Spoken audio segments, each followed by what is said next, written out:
trabajadores y los estudiantes reiniciaron las marchas masivas en contra de la privatización.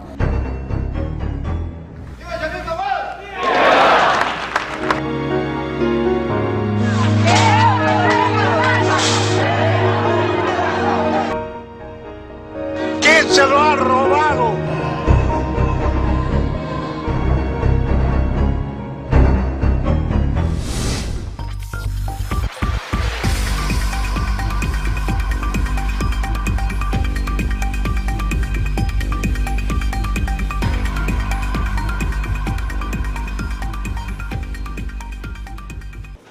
La recuperación del manejo de los recursos naturales por parte del Estado y el aprovechamiento de sus rentas han sido objetivos fundamentales para el gobierno de Rafael Correa.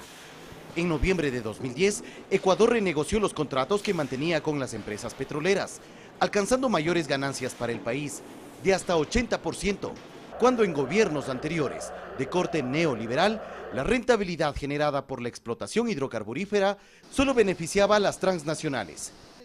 Recursos que se destinaron para obras de desarrollo e infraestructura, especialmente en la región amazónica. En gobiernos anteriores existían varios fondos, que en teoría eran de ahorro y que terminaban siendo caja chica para el pago de deuda externa. Con la llegada de Correa al poder, se eliminaron dichos fondos y esos recursos se destinaron a inversión pública. Todo eso ha provocado, ¿no es cierto?, que finalmente tengamos un crecimiento económico que termina haciendo una redistribución del ingreso a través de un gasto social muy importante. Eso sirvió, tuvo mayor repercusión, tuvo mejores rentabilidades para el Estado en un principio. Actualmente ya no funciona así, porque el precio está bajo y ya la rentabilidad para el Estado es poca.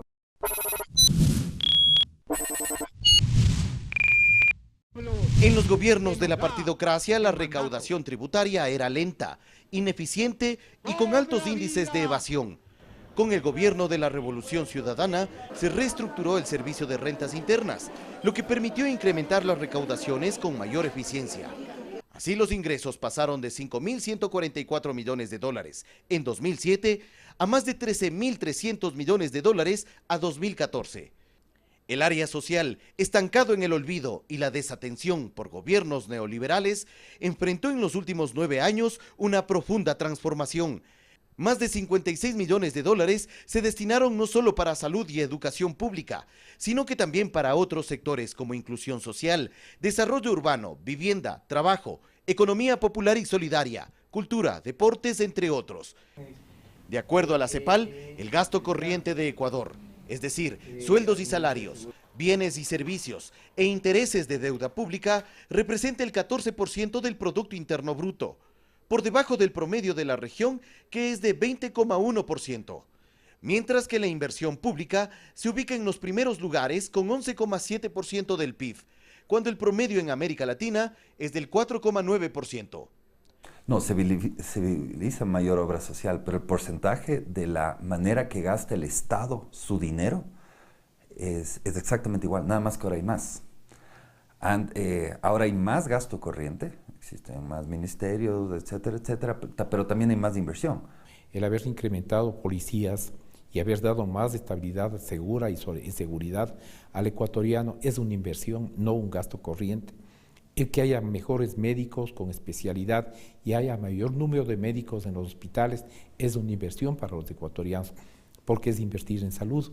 Y qué digamos en educación, el que antes un profesor que tenía un solo profesor para 6 grados de escuela en la parte rural y hoy tenga un profesor para cada grado, eso es inversión.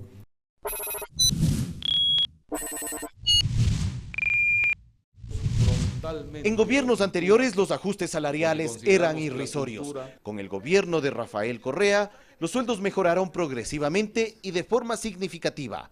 Pasó de $150 en 2006 a $366 en 2016, lo que ha permitido por primera vez en la historia cubrir el costo de la canasta básica. Y mientras otros gobiernos buscaban la privatización de la seguridad social, con el actual régimen ocurrió lo contrario. Se fortaleció su autonomía y se promovió la afiliación.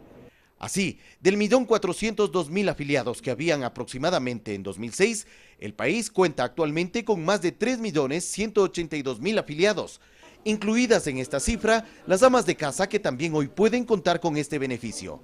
Los abusos laborales y la precarización del trabajo, que era una permanente queja de las organizaciones sindicales, en épocas anteriores se la combatió con acciones claras.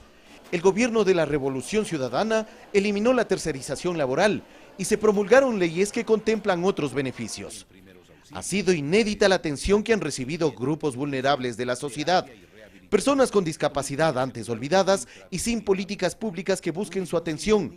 Hoy participan de programas de apoyo y asistencia. Para apoyar a todos, para que exista mayor equidad, para que todos podamos tener lo que deseamos, yo considero que el enfoque debería ser el empleo. El empleo en el Ecuador y esto va desde el 2000, y esto no ha cambiado con el presidente Correa, 50% de la población solamente tiene empleo fijo, o sea, pleno empleo.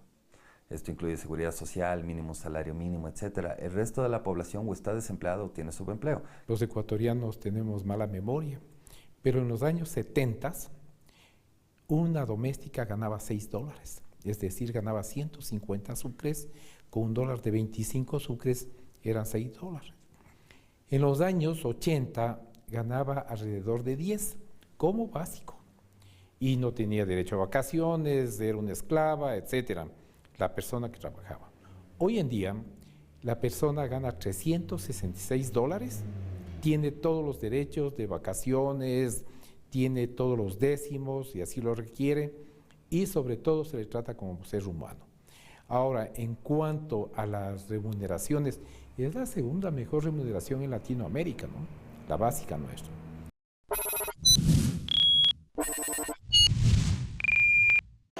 Años atrás, era común ver una gran variedad de productos importados en las perchas de los supermercados para la venta al público. Hoy en esos mismos supermercados, no solo que hay productos importados, sino también nacionales, producidos y elaborados en Ecuador, lo que ha significado generación de empleo y también de emprendimientos. Este gobierno, a diferencia de otros, adoptó políticas que apuntan al fortalecimiento de las pequeñas y medianas industrias, pero también a ofrecer oportunidades claras a las grandes empresas. Se establecieron salvaguardias para frenar el ingreso de ciertos productos. Se abrieron líneas de crédito para estimular el desarrollo productivo. Se eliminaron ciertos tributos y se propició un mercado más equitativo y más competitivo. En gobiernos neoliberales ocurría todo lo contrario. Las salvaguardas quitaron muchísimo empleo a las personas que comercian, muchísimo.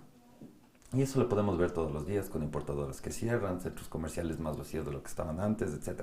Se ha perdido empleo. Por ese lado yo creo que las salvaguardas no han tenido un efecto negativo. El abono tributario, las salvaguardias, la eliminación de ciertos impuestos al productor, son maneras de apoyar, de implementar que el productor nacional aproveche esta coyuntura y se vuelva más competitivo.